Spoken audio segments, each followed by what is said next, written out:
prima di partire con le specifiche tecniche vi lascio il tutorial del montaggio, così se per caso l'acquisterete potete seguire il mio video senza avere la rottura di scatole di leggere tutte le istruzioni. E se alla fine di questo video vi dovesse interessare, vi ricordo che vi ho lasciato il link della promozione nel primo commento e nella descrizione di questo video, così la potrete acquistare direttamente nello store ufficiale. Partiamo col tutorial e vi ricordo che se volete essere sempre aggiornati sui nuovi prodotti di tecnologia, di lasciare un bel like e di iscrivervi al canale, così sarete sempre aggiornati alle mie nuove pubblicazioni. 3, 2, 1, via!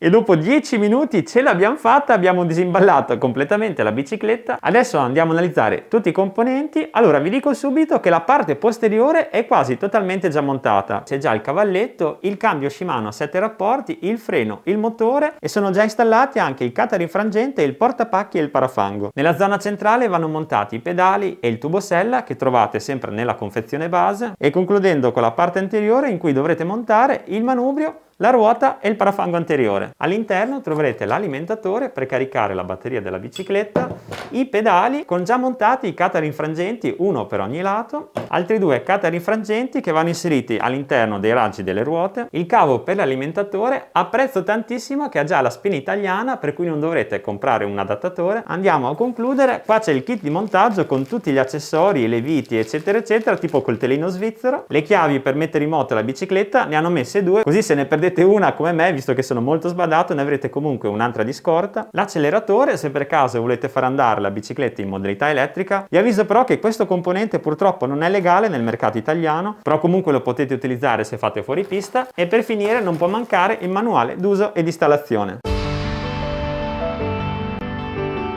Come prima cosa dovete montare il portamanubrio. Ricordatevi di spingere questo puntino che c'è nella parte inferiore perché la vite per fissare il portamanubrio è esattamente sotto. Avvitate bene perché sicuramente non è il massimo perdere il manubrio mentre si va a fare un giro in bicicletta. E ora è arrivato il momento di montare il manubrio. Questa operazione è abbastanza semplice, spingete bene, dopodiché come vedete da questi numeri va regolata l'altezza. Io vi consiglio prima di finire il montaggio della bicicletta di regolarlo al punto 5, più o meno una via di mezzo, così dopo quando l'avrete montata completamente potete decidere se alzarlo o abbassarlo. Avvitate per bene, una volta che avrete stretto completamente tirate la molla laterale. Ora è il turno del sellino. Intanto noto subito che la sella è veramente molto morbida, guardate quanto è spessa, per cui dopo sono curioso di vedere se è anche comoda. Spingete bene perché all'inizio farà un po' fatica a entrare, la svitate fino a quando si allargherà e il tubo riuscirà a scendere perfettamente e per finire tirate la molla laterale e il gioco è fatto. C'è questa molla che va aperta, addrizzate il manubrio nella posizione corretta e poi la tornate a stringere. Ovviamente è stata posizionata così in verticale perché durante la spedizione occupava molto ma molto meno spazio. Abbiamo montato e ultimato il LED anteriore con sotto anche un catarinfrangente per cui anche se scaricate la batteria davanti avrete una protezione. Adesso andiamo a ultimare il parafango andandolo a fermare su queste due viti laterali. Per prima cosa dovete svitarle sempre con il kit che vi è stato dato in dotazione. Andate a tirarlo esattamente davanti al buco e poi lo andate a riavvitare. Tirate anche qui molto bene fino ad arrivare alla fine. La bici comincia a prendere forma. Abbiamo quasi completato il montaggio. Ci rimane la ruota anteriore e i pedali. Per la ruota anteriore mi raccomando state attenti perché il verso in cui andrà montata è fondamentale perché il freno disco anteriore va esattamente montato nella zona del freno, per cui non vi sbagliate perché se la montate dall'altra parte la dovrete rismontare. La ruota è stata agganciata, adesso non ci rimane che fissarla con questo perno, lo facciamo passare nella cavità, lo spingete fuori fino all'altra parte, lo andate a fermare con l'altra vite laterale. E ora è arrivato il momento di montare i catarinfrangenti. È un po' complicato montarli ma adesso vi faccio vedere come si fa. Come prima cosa dovete posizionarli nella parte inferiore della ruota, far passare questa guida all'interno del catarinfrangente, lo andrete completamente a fissare con il gancio direttamente sul raggio della ruota e una volta che l'avrete fermato vi basterà avvitare la vite. Abbiamo quasi ultimato, mancano i pedali e il campanello. Per quanto riguarda i pedali, mi raccomando state attenti ai due bollini rossi, R destra, L sinistra, per cui lo dovrete avvitare nel portapedale dove c'è il simbolo corrispondente.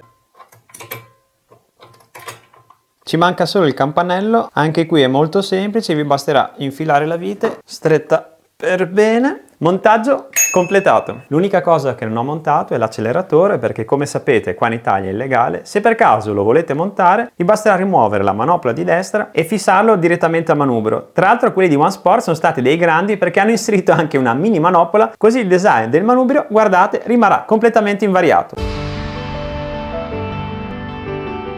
Partiamo dal manubrio, dove troviamo il computerino di bordo e dopo andremo a analizzare tutte le sue funzioni, il freno anteriore, il freno posteriore ben duri, il cambio Shimano a 7 rapporti, con la levetta superiore si va a scalare, invece con questo tastino grigio si va ad aumentare la marcia. E per finire troviamo il campanello, che è di tipo meccanico ma comunque abbastanza potente. Per quanto riguarda le ruote abbiamo queste ciccionazze ruotoni giganti da 20 pollici, guardate quanto sono spesse, sarete sicuri di non bucare in qualsiasi tipo di strada, soprattutto anche nel fuoripista. Guardate anche i tasselli quanto sono spessi. Per quanto riguarda invece l'impianto frenante abbiamo due freni a disco autoventilanti da 160 mm sia l'anteriore ma anche al posteriore. Parlando di potenza, questa OneSport OT10 ha un motore brushless da 250 watt e devo dire che è molto potente, con anche picchi a 500 watt, infatti è stata capace di salire anche salite con del 15 e il 20% senza nessun problema. Per quanto riguarda la struttura abbiamo un telaio in metallo ultra resistente, non è ovviamente un monoscocca come si può vedere da queste saldature. Per quanto riguarda la resistenza devo dire che questa bici è praticamente indistruttibile ed ha anche superato il test di impermeabilità IP54. Per quanto riguarda l'illuminazione non manca praticamente niente, è piena di cutter infrangenti, uno posteriore e l'altro nella ruota anteriore, sono presenti due cutter infrangenti anche nei pedali e ovviamente le due luci LED principali, una all'anteriore e l'altra posteriore, che sono veramente molto potenti e tra l'altro sono collegate direttamente alla batteria, per cui non avrete nessuno sbatto o rottura per doverle ricaricare, perché in altri bike che ho testato il LED posteriore non era collegato alla batteria e quindi dovete staccarlo periodicamente per doverlo ricaricare. Andando ad analizzare il cambio, come vi dicevo abbiamo un cambio Shimano a 7 rapporti. Shimano tra l'altro è la garanzia e credo che sia il cambio più diffuso in tutte le biciclette, per cui è un cambio diciamo affidabilissimo, niente di super eccezionale ma comunque stabile e progressivo nelle cambiate. La comodità è uno dei punti di forza di questa OneSport, sia dovuta a queste ruotone super aggressive, perché essendo così spesse ammortizzano già in maniera naturale la careggiata, anche dotate di ammortizzatori anteriori regolabili veramente belli e resistenti. Ma le sorprese non sono finite, perché anche il selino posteriore è dotato di ammortizzatore, per cui avrete il massimo comfort anche nei fuoripista più estremi. Per quanto riguarda la struttura, la OneSport ha dichiarato tra i suoi dati che può tenere un carico massimo di 120 kg, ma secondo me questa bici può reggere anche 150-180 kg, perché si vede che è veramente molto massiccia. Un altro punto a suo favore è questo bellissimo portapacchi posteriore con addirittura 3 giunture per ogni lato, 1,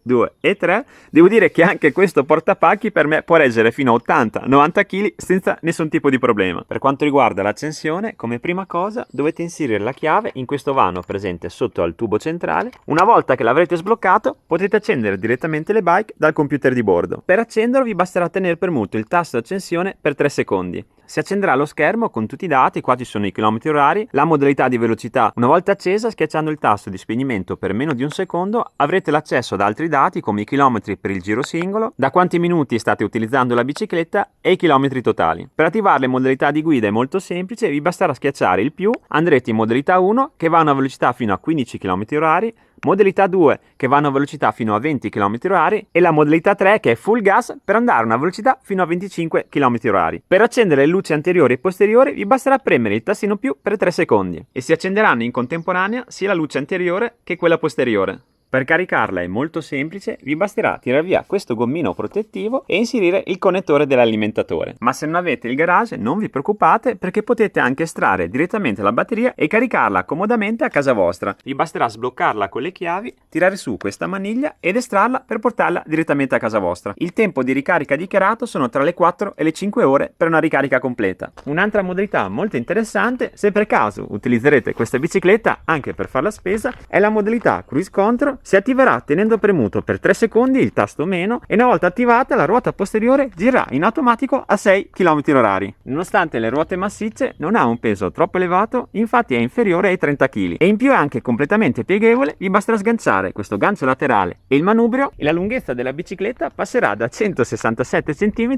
a meno di 1 metro quando sarà completamente piegata. Guardate il risultato finale, sembra quasi un'altra bicicletta e questo la rende perfettamente pratica se per caso utilizzate la bicicletta bicicletta anche nei mezzi pubblici la potrete piegare in pochissimo tempo e riaprirla comodamente quando sarete scesi. Per quanto riguarda le mie considerazioni finali, vi devo dire che mi sono veramente innamorato di queste bike sia per le linee aggressive ma anche per la comodità. Guidare una fat bike è un'esperienza che consiglio a tutti almeno una volta nella vita, perché vi sembrerà di essere quasi parte di una gang come nella puntata dei Simpson dei Satanassi infernali. Tornando alle mie considerazioni, devo dire che il motore è veramente molto potente, le salite le farete tranquillamente anche del 15 e del 20% e vi dirò di più, la sua spinta iniziale quando lo userete per la prima volta vi potrebbe anche fare un po' impressione. Per quanto riguarda l'autonomia, l'ho testata per più di una settimana e confermo che riesce a superare più di 90 km con la pedalata assistita e circa 30-35 in modalità full elettrica. E infine, per quanto riguarda la comodità, che è veramente il suo punto di forza, grazie ai ruotoni giganti veramente molto spessi, all'ammortizzatore anteriore e al sellino ammortizzato, non avrete nessun problema in qualsiasi situazione, sia nelle buche ma anche nei terreni più accidentali. E sempre grazie alla possanza di questi ruotoni giganti ridurrete praticamente a zero il rischio di foratura. Chiudo questa recensione parlando del prezzo. Vi informo che questa bellissima Moasport OT10 viene venduta sul mercato a soli 719 euro, che è veramente un ottimo rapporto qualità-prezzo vedendo le sue caratteristiche. E se ci saranno ulteriori sconti o promozioni ve le lascerò direttamente nella descrizione nel primo commento, dove troverete anche il link diretto del sito ufficiale per poterla acquistare. Ci tengo tantissimo a segnalarvi anche questa iniziativa, ossia per ogni acquisto che farete tramite il sito ufficiale che vi ho lasciato in descrizione, Green Park pianterà direttamente un albero e devo dire che è veramente una bellissima iniziativa. Se vi è piaciuta questa recensione e volete essere sempre aggiornati sui nuovi prodotti di tecnologia, lasciate un bel like e iscrivetevi al canale, così sarete sempre aggiornati alle mie nuove pubblicazioni. E noi siamo arrivati proprio alla fine, vi saluto e vi do appuntamento al prossimo video. Ciao!